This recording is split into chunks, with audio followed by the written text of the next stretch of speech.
Okay, we're going to reset the oil on our engine. First, we're just going to turn the ignition over without turning the car on. Okay.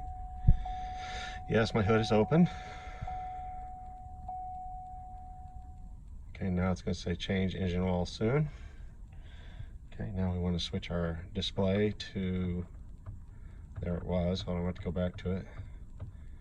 3% oil life, and then we depress the gas pedal 3 times, 3 long times. 1, 2, 3.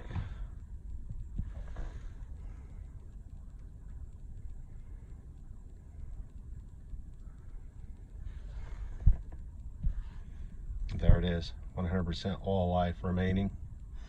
Okay, after we depress the accelerator 3 times slowly.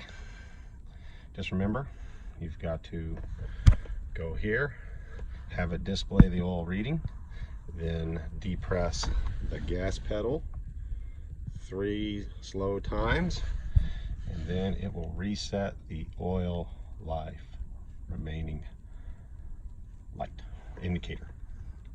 Good luck. God bless.